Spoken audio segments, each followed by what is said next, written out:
Hebrew. Come a little closer and lend me your ears. Don't worry, you keep yours while I keep mine.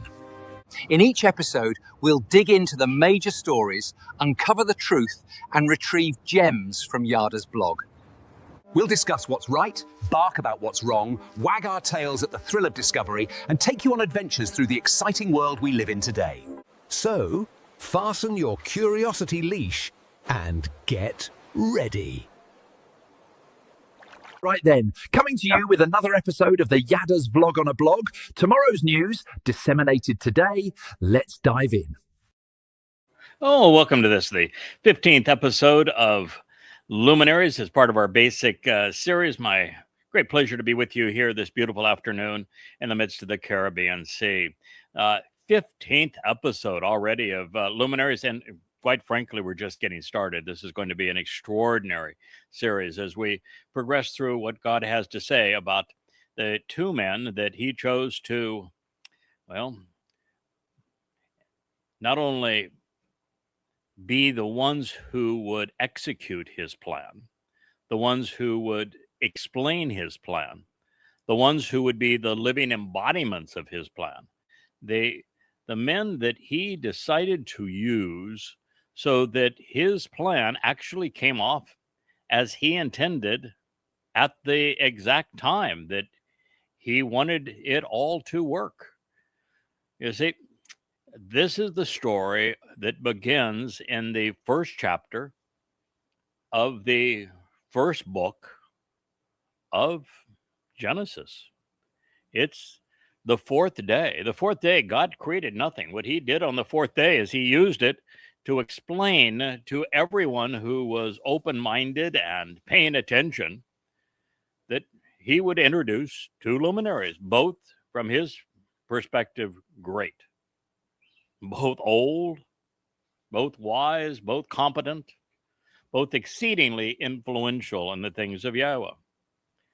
And these two Gadol luminaries, Me'oreth, one would be more influential than the other, one would be older than the other, but they would work together to serve as not only the signs of the Mow'edym, which are the mile markers on our approach to Yahweh. There is no other way to Yahweh other than through the Mow'edym, Pesach, Matzah, Bakodim, Shavuot, Towrah, Kippur, and Sukkah. That is the path. That is the way. There is no other.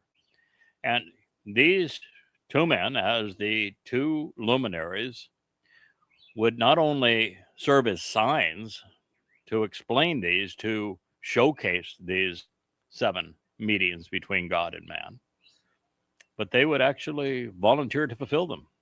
And they would fulfill all 7 of them. And that is how God chose to work. And so we're tracing that story from beginning to end. These two luminaries, also known as the sun and the moon, play an enormously important role in the 89th Mizmor, which we have already reviewed and will review again, I can assure you. They are brought up in the 104th Mizmor, for example. They're in the 74th Mizmor. And they play an extraordinary role in the 31st chapter of Jeremiah, where God says that he is going to reaffirm his covenant, not only by putting his Torah inside of his people, but he's going to do it through the Katans, the younger luminaries, reflection of the Gadol luminaries' light and purpose and achievements. And that this is the purpose of the sun and the moon to reflect the sun's brilliance all the way through. And it is an extraordinary presentation of these two luminaries and missed heretofore. And then God speaks of how they work all the way through the last days and how it is the sun and the moon in cooperation with one another that make the return to Yahweh and the fulfillment of the final 4 Mow'edym possible. And everybody, in theological circles, they want to talk about a darkening sun and a blood moon, and they got absolutely no clue what God is talking about. They're two men, and they play the most important roles throughout God's story and have for the past 6,000 years. These same individuals have been put in and taken out of God's story for 6,000 years, beginning with Adam, followed by Chinook.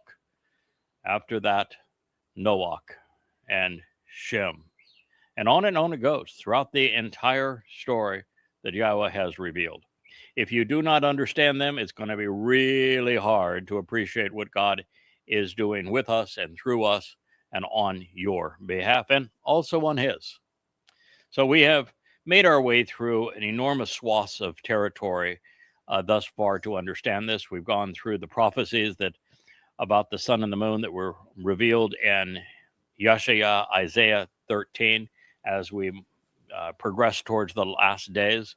And then we covered so much of what has been presented in Yoel and the second chapter of Yoel that is specifically devoted to what the sun and the moon accomplish during the last days, and how the time of Israel's troubles is going to be hellacious for Jews, and it's upon us. We're less than 3 weeks away from the beginning of it on Shuwb this year, the 22nd of May, 2026. So where we were in our last program is that God inspired the following through the prophet named Yahweh is God, Yoel. He says, so disassociate your hearts and minds, your thinking and your inclinations, ripping and tearing away your longings and allegiances, and avoid your deceitful and treacherous garments. Before we go on, you need to understand that this is a broadside against Judaism. And it isn't kind to Christianity either, because Christians want to position the second chapter of Yoel as having been played out 2,000 years ago, when clearly it's not talking about the birth of a church. A church is not mentioned. There isn't a birth here of anything. It is the close of the age, not the opening of an age. And it all pertains to the end days. So it's devastating for Christianity. And for Judaism, devastating as well, because this says, stop wearing your treacherous garments. These black mourning suits are repulsive to God. The kippahs, sun god hats that are also shared by the Pope, repulsive to God. Parading around on a six-pointed star, which was the symbol that was used against Jews to dehumanize them and demonize them for the Holocaust. It's literally insane that Jews have chosen that as their mark, and that they've erased Yahweh's name, and that they go and parade around in the most absurdly ridiculous, disgusting outfits. And what God is saying, stop it. Avoid such treacherous garments. The way the rabbis dressed, the way the Haredi dressed, the way the ultra-Orthodox dressed, it is repulsive. No wonder there's so much anti-Semitism in the world. You brought it on yourselves. Look at the mirror. You're repulsive. Your little curly cues, your out completely unkept beards. You're disgusting. Stop it. And then he says, you need to disassociate heart and mind, thinking and inclinations. You need to rip yourself away from your longings and your allegiances. What do you think he's talking about? He's talking to Jews. What do you think he's talking about when he says you need to tear yourself away from your longings and allegiances? What did Jews all long to? Go on any social media site, and what you'll find is that Jews pine for their IDF. They pine for their politicians. They pine for their religion. They pine for their culture, and a misguided belief in their history. They don't recognize that they wrote God out of their lives, that they told God to shut up and go away, that they never wanted to hear from him or see him again. They don't recognize that they were obnoxious belligerents during the entirety of the Exodus.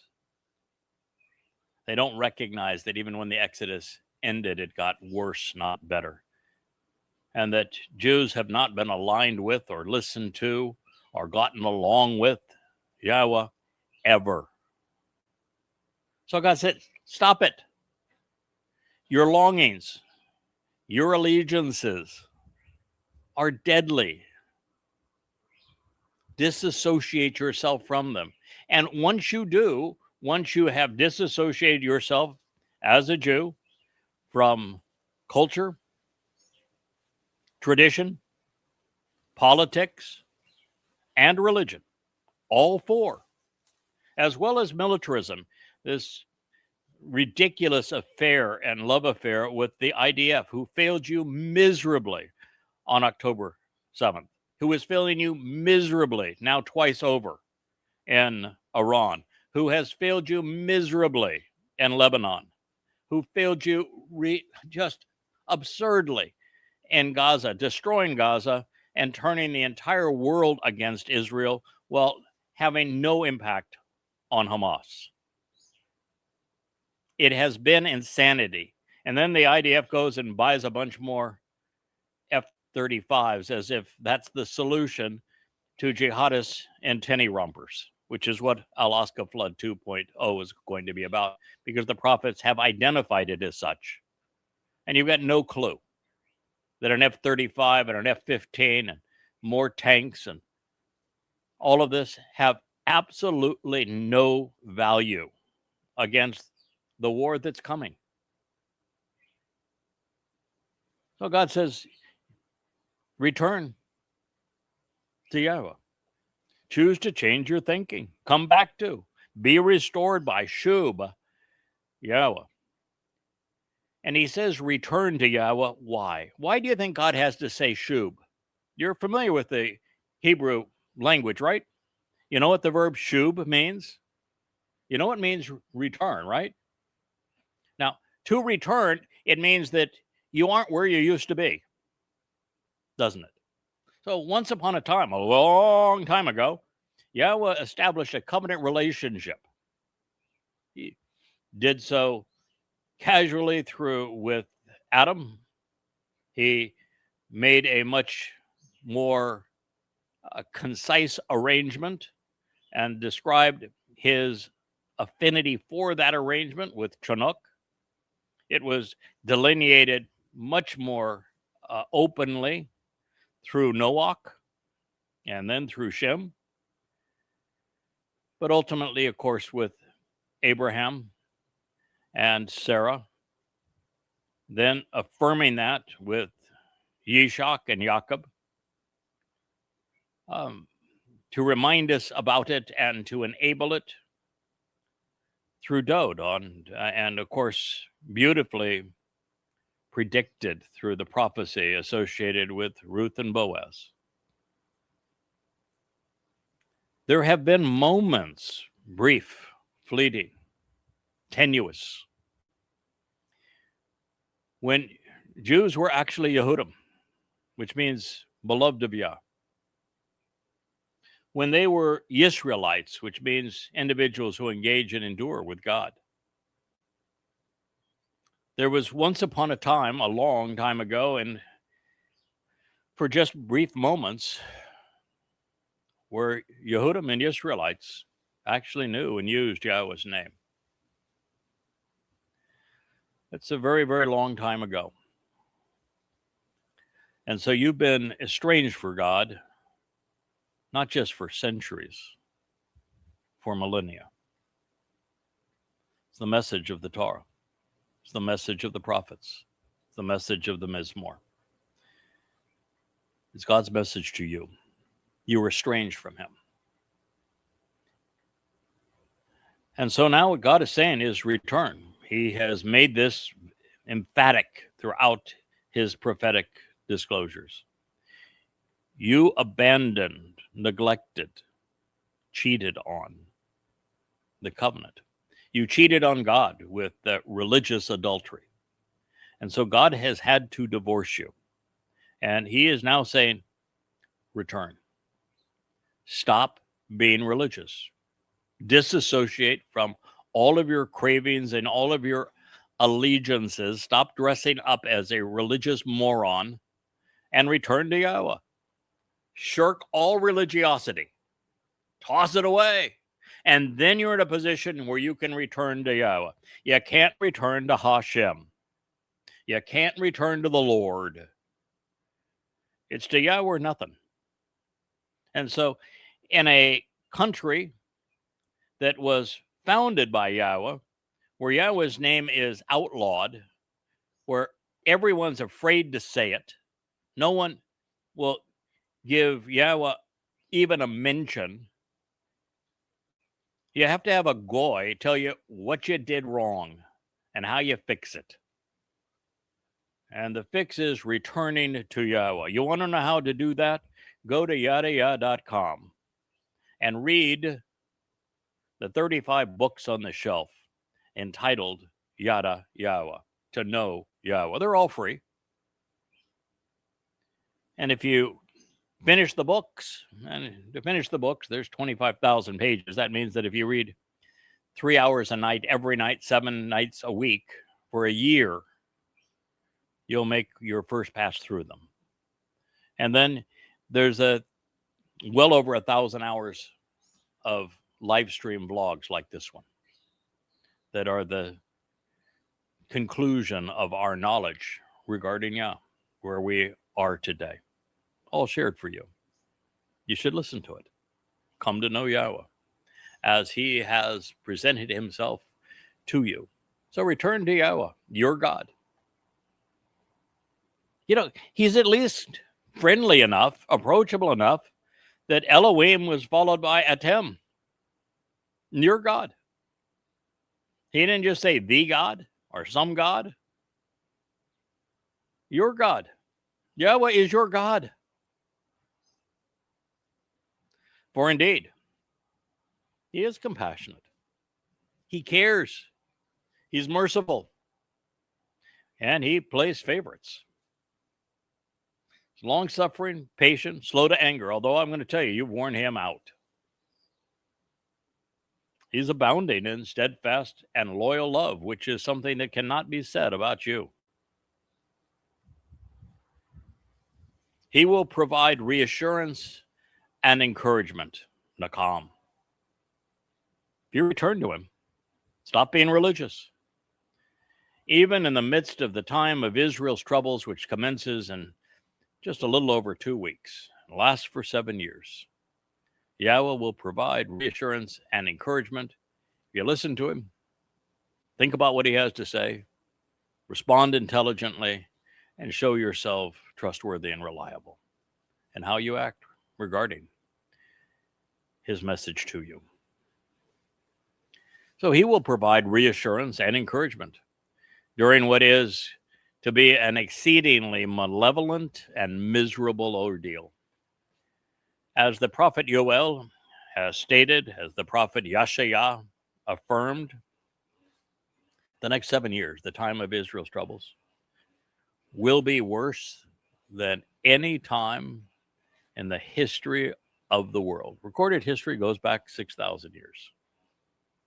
Nothing is going to approach the malevolence, the calamitous circumstances that are going to trouble and anguish Jews, but the whole world, but particularly Jews, over this coming 7 years, beginning with on Shuwb, May 22nd, 2026, and running through Towrah, the 23rd and 24th of September of 2033, year 6,000 Yah.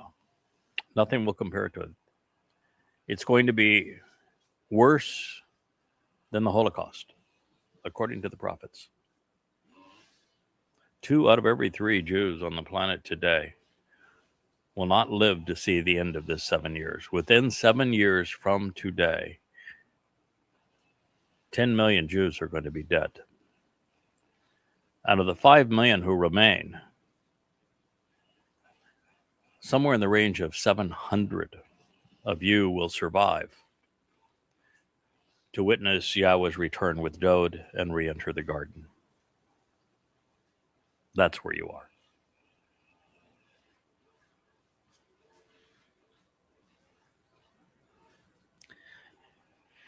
You can pretend it's not so, but that won't do you any good. You've been pretending for a long time.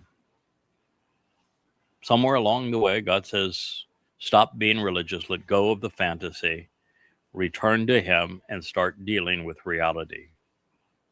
You brought this on yourselves. God is not perpetrating the horror that you're going to witness, although religions are.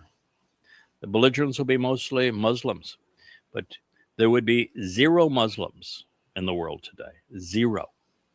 And there wouldn't have been any over the past 1,400 years if it wasn't for Judaism. The Quran's religious credentials come from a single source, the Talmud. And as I have proven overwhelmingly, it was rabbis in Yathrib, a Jewish farming community, that sold the Talmud stories from the Babylonian Talmud, which had been completed 100 years earlier. Yathrib, not very far from Babylon, where it was compiled.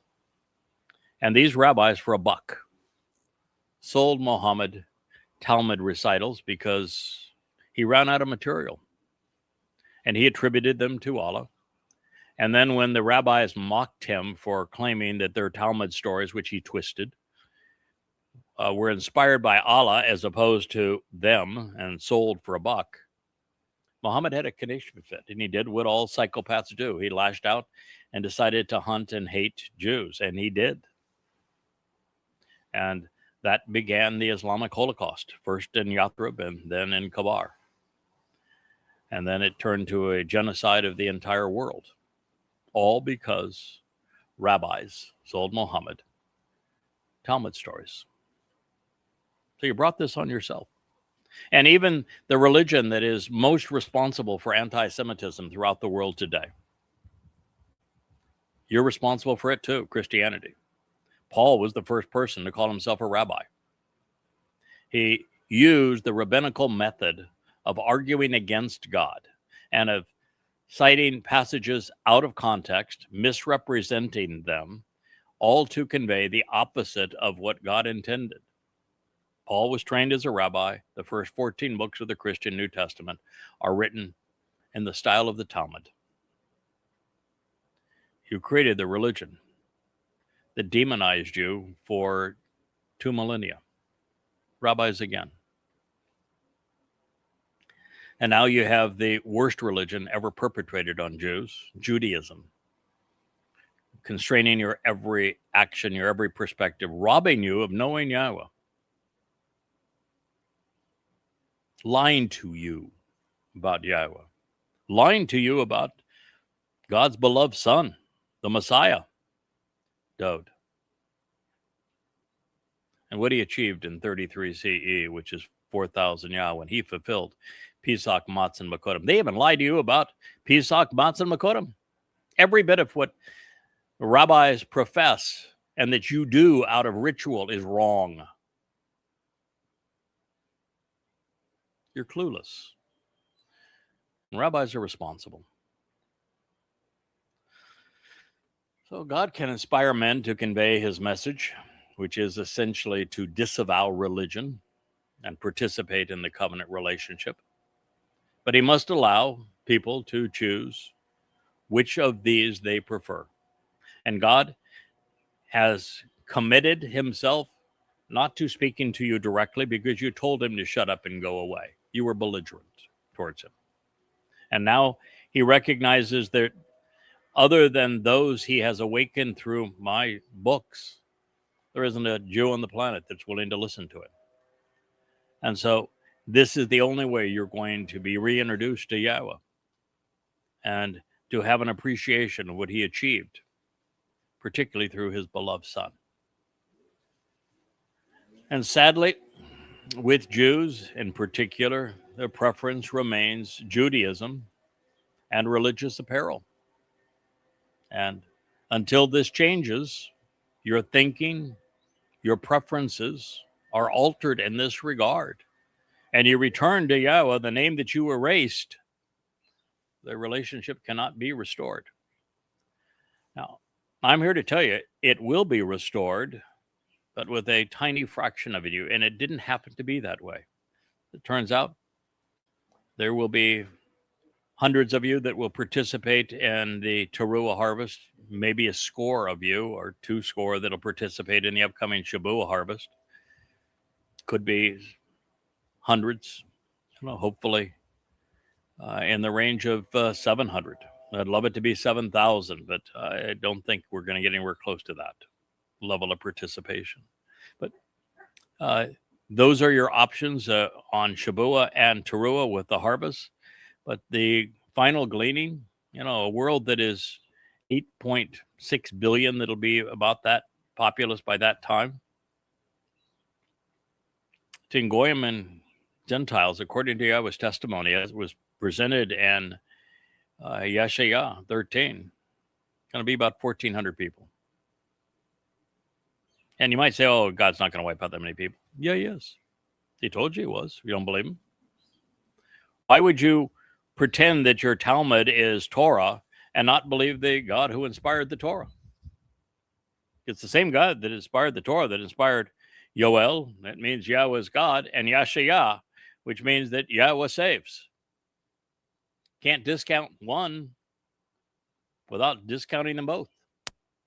That's what he says he's going to do. Why? Because he's never been interested in significant numbers of people. As a matter of fact, one of the things we learn overtly, overwhelmingly, is that individual men and women have the potential to be good or bad, and they're typically bad, but they have the potential to be right with God. Groups of men, never.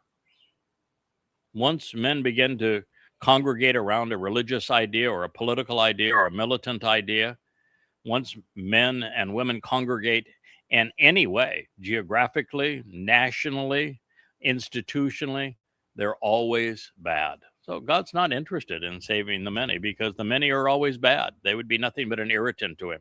He is only interested in forming a relationship with those who are right about him, and no one who is part of a religious or political or military institution is right about him. Now, it should be noted that God used a different form of kara to serve as when he was trying to say, I'm severing my relationship with you. There are 2 karas. One is scribed with an ain, the other with an aleph. And the difference is huge because with the aleph, it would have been to call out, to invite by reading and reciting. In context, however, God is asking his people to disassociate themselves, to sever their allegiances from the troubling sadness and culturing the world, which is why he used kara in this case that is with the ain, so that you might know how important it is to do this. So this is kara. This one's with the aleph versus the ain, and that means to sever, where with the ain it means to recognize that you have been invited and summoned to read and recite what God has said and come into his company. So very different here, that what a single letter can do in this regard, and it's profound. So in context here, God is asking his people to sever their relationship with politics and religion, to disassociate themselves from the sadness that is engulfing their world, as a consequence of religion, as a consequence of Israeli politics. And just as covenant members must leave the overtly religious and political behind, the cultish, militant, and conspiratorial must disown all religious apparel. You know what the apparel was in Eden, which is where we're going back, don't you? A smile. That was it. No one is going to be wearing tizzits or kippahs or mourning suits when we return to the garden. Ditch it now, or you won't be among those who is invited back in. As I have stated many times, the chosen people were chosen by God, but they seldom chose God in return. Over the past 4,000 years since the covenant was announced with Abraham and Sarah, and at times even including the patriarch himself, the Israelites have been irascible, far more antagonistic towards God than loving, never loyal. And in their attitude, it has clearly worsened over time. And it's hard to fathom since, the history of Yahowdim and Israelites is the history of obnoxious, arrogant, stubborn, recalcitrant, bratty children. The children of Israel were jerks during the Exodus. And I'm here to tell you, it didn't get any better. Now, I share this because of the enormity of the problem it poses for Yahuwah and for his luminaries, the Beryth. There are 7 Mow'edym, 4 beyond the 3 which have already been fulfilled. When Yahuwah demonstrated the purpose of Pesach, Matzah, and Mow'edym at the inception of the Exodus from the crucibles of religious and political oppression, and then explained when that he would honor those promises, and explained prophetically that it would be Dowd who fulfilled them, honoring particularly the first 3, the invitation to be called out of meet with God of Pesach, Matzah, Mow'edym in year 4000 Yah. It was all to enable the upcoming Moed, Shuwb, and then followed by the Towrah harvest, all in expectation of God returning with his beloved son Dowd on Kippurim to enjoy Sukkah with his covenant family. But here's the rub. If you're loyal to religious traditions, you don't know that Passover was fulfilled. You celebrate Passover as a 7-day event when God says it's just the first day of Matzah. You don't know about the fulfillment of Pesach by Dowd through crucifixion in 33 CE, year 4000 Yah. You don't know that your king served as the Passover lamb. You don't know why Pesach is just the first day of Matzah, because your rabbis have lied to you about Passover being a 7-day holiday. They talk of matzah as an ingredient, but not as the single most important day among 7. They don't tell you that it was Dowd's soul. After Dowd's body fulfilled Pesach as the Passover lamb, Dowd's soul carried the guilt of every covenant child, son and daughter of God, into Sheol, to deposit it there, never to be seen again. And then on Mow'edym, the firstborn of God, his Bekor, enabled us as firstborn children to enter God's presence. Those are the 3 events. And if you are still clinging to Jewish tradition, heritage, culture, or religion, you don't know any of this, and you're missing all of it. And there's really nothing worse than observing Passover without matzah. You're much better off ignoring Passover than to celebrate it without matzah, because Passover opens the door to eternal life. Matzah purges your soul of religious and political guilt. If you would become eternal, but still stained, stigmatized by your religious and political guilt, then your destiny is to spend an eternity in Sheol, the worst possible outcome. You're much better off having your soul die than that. And that's what happens in the rabbinical practice of Passover being 7 days without matzah even being considered.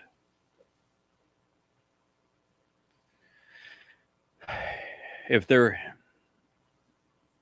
and there isn't, apart from what I have done, anyone who knows Yahweh's name, who understands Do's role in fulfilling the Miqra, who appreciates the purpose of the Mow'edym, or even when and how they enable the benefits of the Beryth,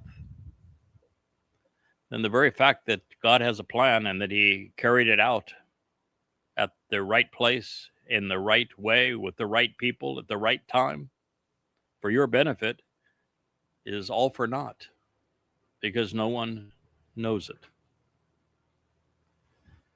Well, Father and Son explained what was going to occur centuries before any of it actually transpired. Since Israel was lost and Yahuwd weren't listening, there would have been no beneficiaries. And there isn't much point in harvesting an empty field, is there? Or attempting a family reunion without one.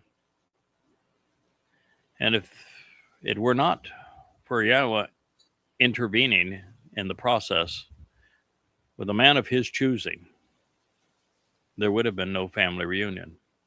There would have been no harvesting an empty field. None of it would have happened. And even now, as I speak, as I write, as I share openly with you, nary 1 in a million responds. And you're about to enter the time of trouble. Now, even worse, with the chosen people having chosen to go it alone, while giving lip service to a Hashem, they will not be faring very well, nor will anyone else by the time that the concluding Miqra are fulfilled. Humans, apart from God, have come within a whisper of destroying the earth, depopulating the planet, eliminating Israel, and annihilating Jews. All of which is going to come to an end in the fall of 2033. But without Yahweh's intervention, life would be destroyed on this planet and the planet with it. This one perfect environment for life to flourish would be squandered. But there's no reason for God to spare the planet or lives on it if there are no beneficiaries, no one even receptive to being redeemed. And this is the story that Jews don't understand. You don't know that we are just 7 years from returning to the garden, but very few will be invited back in. You just don't know these things, and you're running out of time to learn them. If these concerns weren't bad enough, there is yet another. God cannot lie. And he has promised to reconcile the covenant relationship with Israel. And yet even he can't do that alone. Relationships require a degree of mutuality. And Jews have opted out. So Yahweh had to find, enable, deploy, and then announce a plausible solution. You're listening to the culmination of that plan. With very little having changed pursuant to the Jewish propensity to choose Judaism over being with Yahweh, and that holding the throats of Jews for the past 4 millennia, without a single Israelite engaging with Yahweh based upon his guidance, up to the point that they began to read what I was writing. Had God not intervened by choosing and equipping a final witness apart from Israel, a Nachri, an observant foreigner, there would have been no one to harvest on Shuwb, or Towrah. No one to reconcile and return to on Kippurim, or to camp out with in the garden on Sukkah. There would have been no reason to expect that a single Yahuwd would have anticipated his return with his son. Not a single Yahuwd would have understood why, when, or to whom they were coming. Had God not intervened in this way at this time, such that these programs are broadcast and the books of Yahowah.com are written and positioned for you, there would have been no one.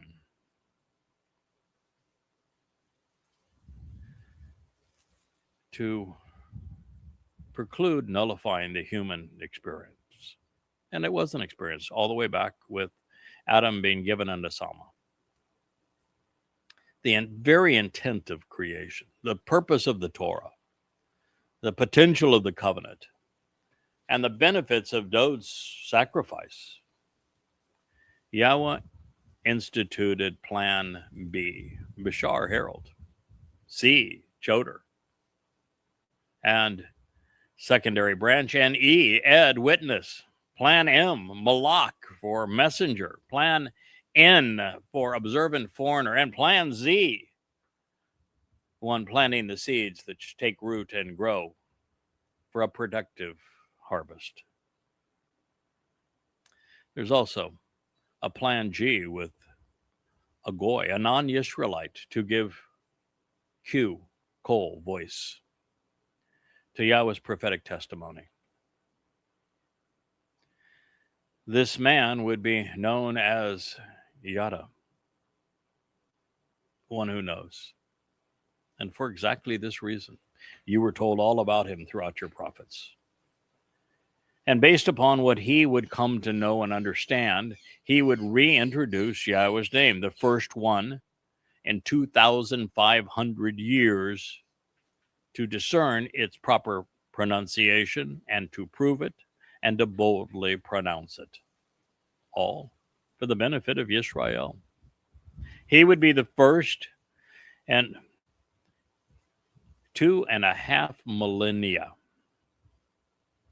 to reacquaint Yehudim and the world with Dod as the firstborn Son of God, as the Messiah, as the chosen one, as the returning King, and our Savior. He'd be the first to explain the actual message of the Torah they had forgotten, and to remind them of the invitations to be called out and meet, particularly of the purpose of Chag Matzah and the result, Shabuah and Teruah, as harvest leading to the Kippurim homecoming, such that there would be joy in Eden on Sukkah, giving you the precise dates that all of these were fulfilled by whom, how, why, and how to benefit. No one had ever done that before. And while this is all laid out in the books called Yahowah, and all 35 are free for your edification, it all gets down to Yada, the knowing. It has, of course, less to do with the person named Yada than it does to Yahowah, knowing Yahweh. Of course, coming to appreciate Dod and his role on behalf of Israel and the covenant. That is why the moon reflects the sun's light. So the man named after the crag that was ablaze to enlighten our world 3,450 years ago would not have been noticed, much less prevailed, if not for what Yahweh would do with him and, quite frankly, through him. But that is God's standard operating procedure, and it is not the first time that we have collaborated in this regard. And of course, this is also true with Adam, with Chawah, Chanuk, Noach, Shem, Abraham, Sarah, Ishak, Rivka, Jacob, Leah, Rachel, and especially Moshe and Dod, even Hosha, Yashayah, Yirmiah, Zechariah, Malachi, and Yoel. And since the first 12 people whose names that I shared with you on this list of, well, many of them being exemplary characters in God's story, they were other than Israelites. Did you know that? Yeah, there is a stuffiness amongst Jews saying that you're better than Goyim. But do you know that you are Goyim? God even refers to you as Goyim. Oh, this is not a conspiracy theory. I'm just telling you the truth. The first Israelite didn't exist until Jacob was renamed. It was a naming convention, not a distinction in ethnicity. There was no Israelite associated with Dod, not with Chinook, certainly not with Noach, was there? Not with Shem. And by the time we get to Abraham and Sarah, where did they come from? Ur of the Chaldeans, they would be Babylonians, wouldn't they? They were Babylonians. They were not Jews. And when their son Yishak married, he went to find a relative of Abraham and Sarah and Haram, and that's how Babylonians mated with Babylonians, making Jacob a Babylonian. And even when Jacob chose a wife, he went right back to the same place, didn't he? And both of the women that he chose, they were also descendants of Babylonians. So, don't get all uppity. I read that how Jews view that the story of Boaz and Ruth is an example of a Jew being righteous and accepting a goy into his inner circle. Moab is the result of the incestuous affair between Lot and his daughters. Lot was Abraham's nephew, Babylonian. Daughters would have been Babylonian. There's no difference. And you're still there. So it is an important distinction when you're in the covenant. This distinction means nothing when you're not. When you're known by your given name, Yahuwd, and in the plural, Yahowdim, means beloved of Yah, based upon Yahweh's name and Dod's name. Then it matters. But you aren't anymore. You don't refer to yourself as that. You refer to yourself as Jews. You don't even mention Yahweh's name. You don't perceive Dod in your name, nor do you perceive Dod as your returning king, the returning Messiah, the chosen one, the firstborn son of God, your Savior who fulfilled Pesach, Matzah, and Mow'edym in 33 CE. So the first 12 people on the list characters that I shared with you, they were not Israelites. So I would ask you, why wouldn't Yahweh return to where we began? Particularly with only 7 years remaining, although we've been working together for 25, so it'll be 32 in all. Why not return to where he began? He's going to return us to where we began, from the garden and back to the garden. God loves to come full story, full circle. That way, you know what's going to come. He can tell you in advance of what's going to happen. And this is particularly true when his people are so out of touch. Why do you think there's an entire chapter of Verbatim, Deuteronomy, devoted to the nachar? Why do you think the nachar is featured in Solomon's dedication speech for the first home for Yahweh's name? Why do you think Yashayah, the great prophet, speaks so eloquently and often about the nachar, the observant foreigner? You know, it's the far more, I mean, overwhelmingly more prevalent prophecy than any last day Messiah. Overwhelmingly so. You don't bother to figure it out. So is the choder. But you don't think of those things, do you? They're what, somehow uncomfortable, inconvenient? You don't like the fact that the nachar is an observant foreigner? The rabbis don't like that, do they? But that's what God said. So are you going to believe the rabbis over God? So do you think that it's irrelevant that Yahweh revealed through Yashayah that he would ensure Yada's effectiveness by assigning his 7 spirits to him, doing so, and in a manner that he has never acted in that way previously? Been individuals who had the spirit of Yahweh. Not very many, less than 20 overall.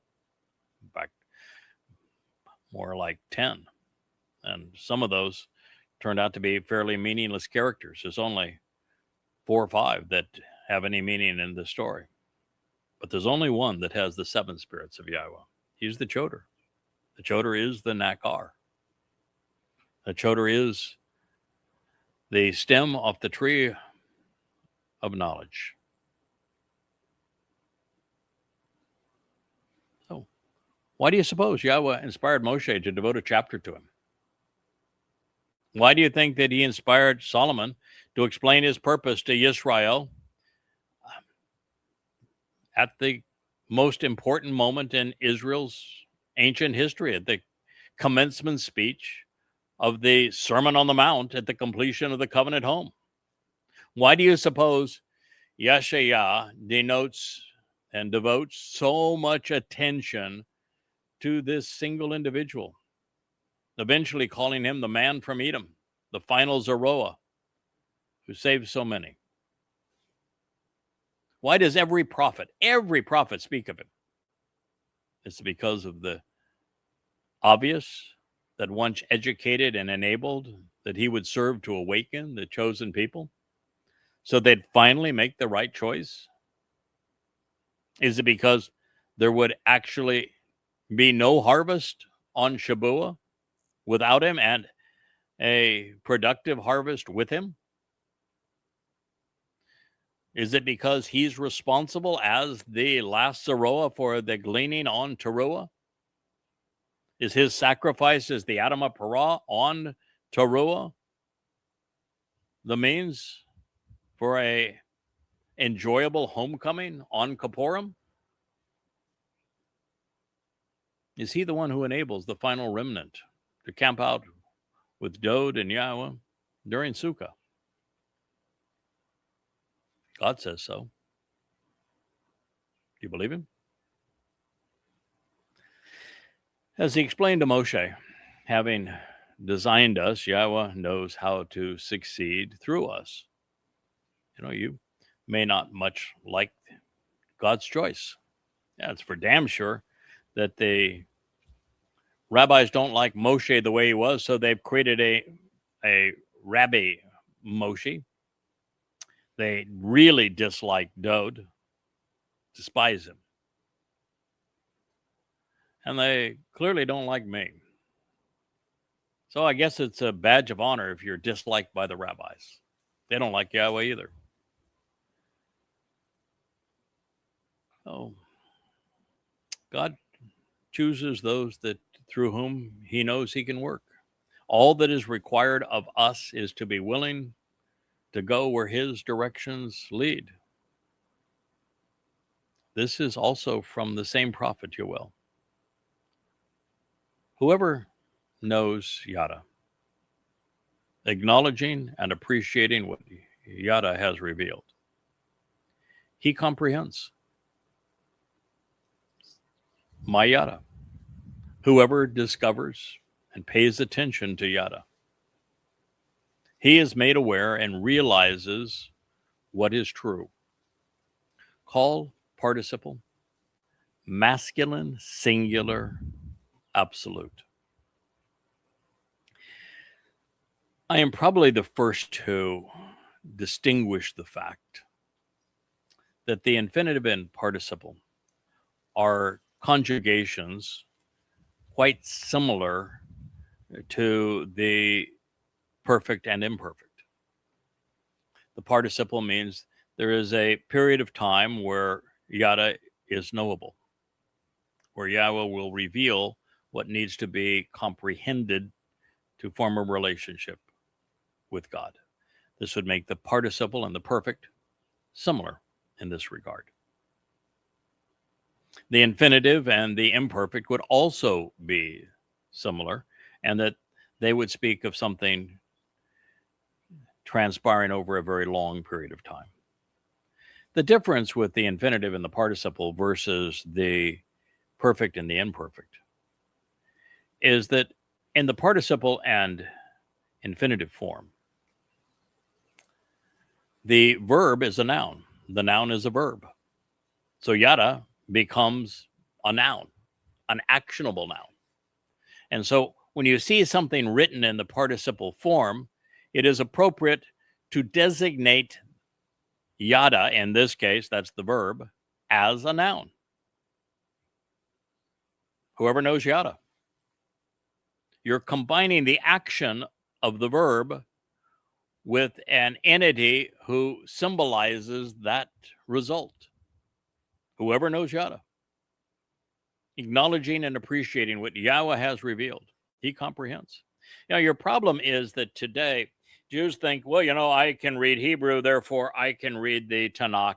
I don't need no stinking goy to tell me what it says. Well, first of all, I don't stink. But second of all, and by the way, if you're religious, you do. Second of all, modern Hebrew does not match the Hebrew of the Torah, prophets, and Psalms. There are 8,000 unique words in the Torah, prophets, and Psalms. There are some 80,000 words that comprise modern Hebrew. And not all of the 8,000 that are part of the Torah, prophets, and Psalms were incorporated into modern Hebrew. But at the very most, 10% of the language today comes from Yahweh's Torah, prophets, and Psalms, 90% elsewhere. And that is divided between rabbinical trash in the Talmud that leads you astray, and English, since so many Jews speak English. More Jews speak English than Hebrew, and English became the language of invention and enlightenment for the world. And because of the influence of the rabbinical nomenclature and English, the conjugations and the stems and the moods were lost. The language that Yahweh used to convey his message was perfectly suited. It was a language without being constrained in time. Whoever knows yada. And the participle, it could be in the past, the present, or the future. It could be in all three. It just means that you're going to have a limited time opportunity to capitalize on coming to know yada, acknowledging and appreciating what yada has revealed. Your time that you are going to be able to do that is limited. That's what the participle conveys. But it's not, doesn't designate that the verb is stuck in time, past, present, or future. It's an extremely powerful concept. It's essentially like a photon of light where time simply exists. The fullness of time exists. The Hebrew of the Torah and prophets is written with stems, and each stem designates a relationship between the subject and the object of the verb based upon the verb's action. And the call stem, it just speaks of interpreting this genuinely, actually, and literally. It didn't convey that into the modern language. And then the textual language of the Torah and prophets has moods. So Just as you would expect God wanting to establish a relationship, he's going to have relational stems. And there are 7 of them. And he's going to have moods because volition, free will is essential to Yahweh. And so Hebrew will express volition in the first, second, or third person. And then you have these marvelous concepts of the perfect and imperfect, the participle and the infinitive, where time is either expansive or it is constrained, and it either becomes a verbal noun or simply a verb shaded and contoured by the stems. Moreover, there have been so many religious tweaks, particularly through the religious diacritical markings, that God's testimony has been raped by rabbis, whose name, by the way, doesn't mean wise, doesn't mean sage, it doesn't mean teacher, it means arrogant. Rabbi is I'm great. Rab and Ani, I'm great is what it means. And they're not. They're repulsive. So God's saying, you want to know him, return to him, stop being religious, and come to know Yada. Acknowledging and appreciate what Yada has revealed. Understand what Yada comprehends. So whoever discovers and pays attention to Yada, he is made aware and he realizes what is true. He will alter the mindset to enable the return and the restoration. Like I said, you want to return to Yahweh? This is how it's done. I'm not saying that because I want you to read my books for $1. I charge nothing for them. They're free in their entirety. Imagine that. A guy spends every waking hour for 25 years inventing a completely unique way to present the oldest extant affirmations of Yahweh's testimony from the Dead Sea Scrolls in an amplified format, such that the generic form of every Hebrew word is displayed within the text so you can look it up and verify it for yourself, replete with a systematic analysis of the stems, the moods, the conjugations. And he offers all that to you free and then explains it and provides 10,000 powerful, profound insights that are previously unheralded. And he offers you all of that for free. And your rabbis will charge you for supervising a kosher cleaning of your kitchen for rules that they made up and for money that they do not deserve. So they can give your dinnerware a proper burial if it touched both meat and dairy. And this is how you ended up being estranged from God. And so the fact that you're estranged means that if you're ever going to have any opportunity to live with him, if you're going to survive this next 7 years, you need to return. And God has just said, if you want to return, it's Yada, who is the one that is here to alter your mindset, to enable your return and restoration. And he wrote this almost 3 millennia ago. Why was God so confident 3 millennia ago that this fellow Yada would not only exist at this time, would not only write all of these books at this time, would not only offer them freely to you at this time, would not only produce 1,000 hours of live stream vlog for you at this time, but be successful, providing the information that's necessary to alter that mindset, to restore you to Yahweh. Why did Yahweh know that almost 3,000 years ago and name the person by name as Yada? Because this is not our first time doing this. We have done this now 6 times. We'll do it 8 before we're done. God found a guy whose personality he trusted, whose attitude he could get along with, whose was resolute. I told Rich earlier, once you understand who the players are and how God has managed all the way through the process, Rich's first response was said, that the thing that it answers for him is, how in the world did God keep his plan intact? How did it all materialize when it had to play out in the way that he said it would over 6,000 years if he didn't have a means of doing it? And this is his means. He picks certain people. I'm one of them. In fact, I'm the most often deployed character in his story. I've been doing this for 6,000 years. That's how he knew.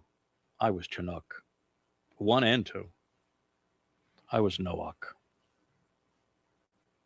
I am my Dode. I am Boaz. I am Ethan Hajraki. I am Obed-Edom. I am Yada.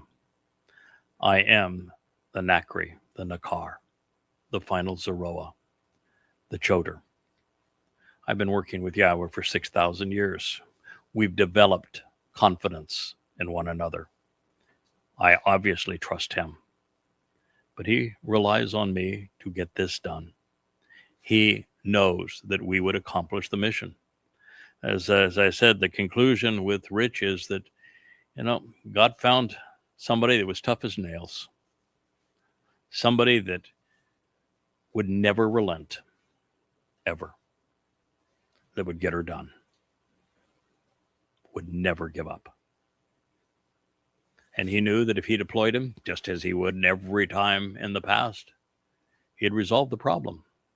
Sure, they would collaborate. Sure, God would this time provide his 7 spirits, but we've worked together. Every time during the moment that everything was about to unravel and it was all going to hell, the whole human experience being tossed away, that's when we're deployed. And I don't do it alone. I picked a really smart woman. She's cute too. 6,000 years ago. And I made an arrangement with God. He's open to arrangements, by the way. And every time I've been deployed, she's been here with me, and she is today. We're all here to do the same thing, to alter the mindset of God's people, to enable this return on behalf of Israel's restoration.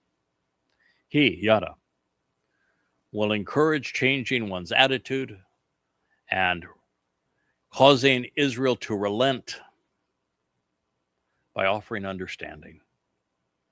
So he will ensure that a remnant is spared. That's his purpose. I'm here to make certain that there is a remnant in the end, because there can be no homecoming without it. There can be no return to the garden without it. That Dode would have no one in his kingdom without it. And so sparing a remnant in the end is the primary purpose. All being done with the benefit and the blessing of a sacrifice, a gift freely offered, that of the Adam of Parah. That's me. By the chosen and appointed one, who will be installed and set in place for this specific purpose by Yahweh, your God. Those are my credentials. Are you going to listen? Respond? Return? Or not? I'm going to do everything that God just said. I'm committed. I'm desirous. I'm loyal. I'm resolved. A lot less is being asked of you. Listen. Respond. Return. Good day. We'll talk again tomorrow. Hey there, thanks for tuning in. That was Fetch. Gotta run now. Catch y'all on our next podcast.